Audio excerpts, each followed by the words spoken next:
আমার দেখো সিঁদুরে কি হয়েছে মুখটা। ফাইনালি বাড়ি চলে যাচ্ছি। মন খারাপ, কিছু করার নেই, যেতে হবে, ছেলে যেহেতু পরীক্ষা আছে।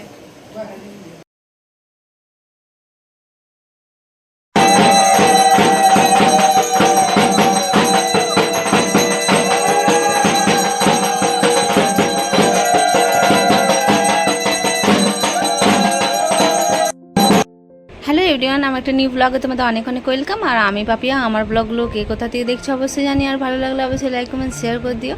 আর যেহেতু জানো তোমরা যে কিছুদিন আগে মা বিপত্তারিণীর পুজো ছিল, তো সেই দিনকারই ব্লগ তোমরা দেখছো। আর যেহেতু একটু ব্লগ দিতে দেরি হয়ে গেছে আমার, তো তাই জন্য রেডি হয়ে নেবো, যেহেতু বাপের বাড়ি যাবো আমি, কারণ আমি সেখানেই পুজোটা দেবো। তো অনেকে ভাববে যে কেন বাপের বাড়ি গিয়ে পুজোটা দিচ্ছি, কারণ আমি যেহেতু ওখানে 1 বছর করেছিলাম, আর মা বললো 3 বছর করতে হবে তোকে এখানে, তাই ওখানেই যাচ্ছি।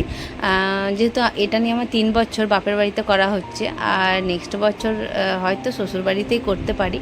তো দেখো ফাইনালি রেডি হয়ে নিয়েছি, সেরকম আমি কিছু করিনি, জাস্ট টাচ করে ছেড়ে দিয়েছি। আর এদিকে আমার ভাগ্নি বলছে মাম্মি আমিও যাব তোমার সাথে, তো আমি চলো তাহলে।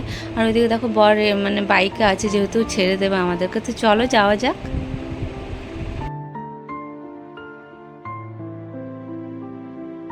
আর ক্যামেরাটা আমি ধরেছি খুব ভয়ে ভয়ে, কারণ আমি যেহেতু এরকম করে বসে ক্যামেরা ধরতে পারি না, তো ওই জন্য খুব ভয়ে ভয়ে ধরেছি, খুব ভয় লাগলো, জাস্ট তোমাদেরকে দেখানোর জন্যই আমি ওইটা করেছি। আর এইদিকে দেখো আকাশটা কি খুবই সুন্দর লাগছিল দেখতে। তোমাদেরকে যেটা আমি দেখাচ্ছি, দেখো কি সুন্দর সেদিন আকাশটা, দারুণ লাগছিল। আর আমি তোমরা দেখতেই পেয়েছো কিছু ফটো এরকম তুলেছি, আমার ভাগ্নিটা আমাকে তুলে দিয়েছিল, তো দারুণ এসেছিলো ফটোগুলো। আর তো চলে এসেছি বাপের বাড়ি, আর ওখানে দেখো প্যান্ডেল করা আছে, ওখানেই পুজো হয়, কারণ ওখানে আমাদের দুর্গা মন্দির। তো এদিকে চলে এসেছি। আর এদিকে আমার ছেলে মাকে জ্বালিয়ে খেলো আসতে না আসতে, যে শরবত করে দাও দিদুন, আমি কিছু জানি না, এক্ষুনি করে দাও। তো মা ওইটাই হাসছে।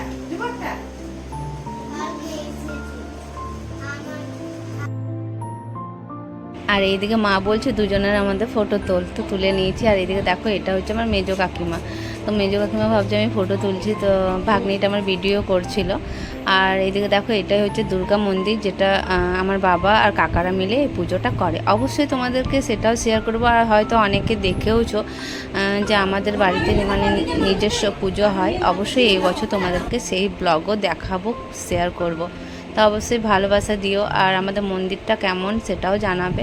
তো এটা এইরকমভাবে মাকে সাজানো হয়েছিল, আর এখানে বিপত্তারিণী পুজোও হয়।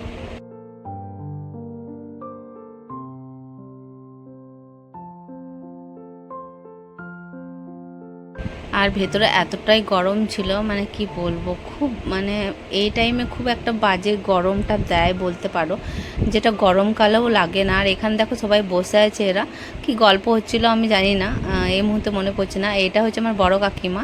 তো যেহেতু আমার মারা চার যা, তো এটা বড় কাকিমা, আমি বলছি বড় কাকিমা একটু তাকাও, তো তাকিয়েছে দেখো। আর ছোট কাকিমা এখনও আসেনি, হয়তো একটু দেরিতে আসবে পুজো করতে।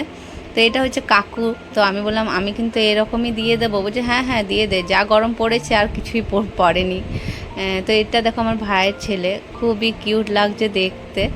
দেখো শেরওয়ানি পরেছে, ও কি সুন্দর লাগছে দেখতে। আর আমি ছেলেকে বলছি দাঁড়া একটু ফটো তুলবো ভাইয়ের সাথে, তো কিছু তো আসছিল না, তারপরে এলো।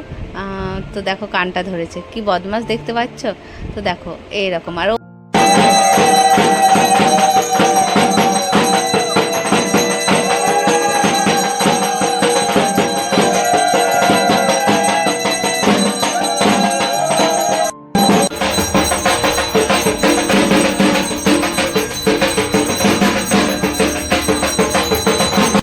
অন্তর সূচি নম অমৃতক্ষ মাধব মাধব মাছি মাধব।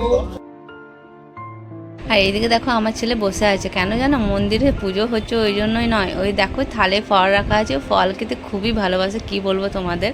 তো ওই জন্যই বসে আছে, দেখছো ঘাটটা নাচে। আর ফাইনালি পুজো হয়ে গেছে, তো বাইরে চলে এসেছি, কারণ ভেতরটা অনেকই গরম লাগছিল।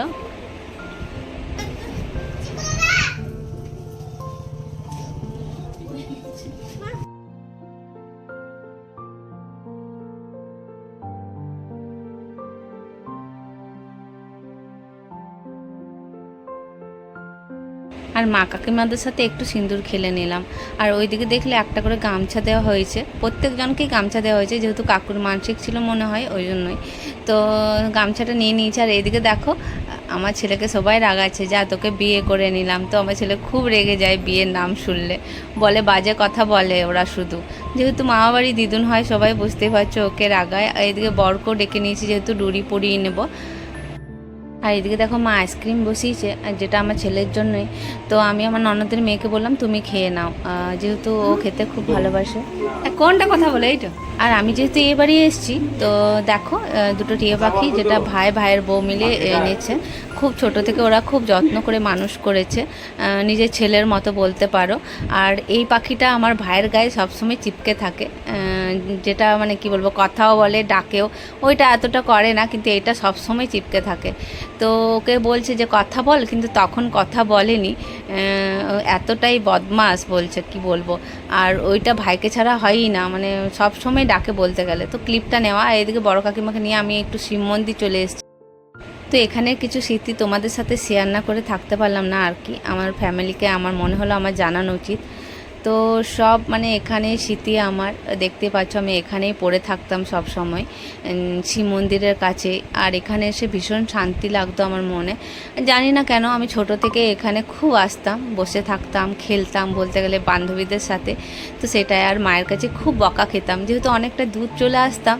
তো মা খুব বকতো, মানে ডাকতো, পেতো না আমাকে, খুব মানে বকা খেয়েছি, মার খেয়েছি বলতে পারো খেলার জন্য।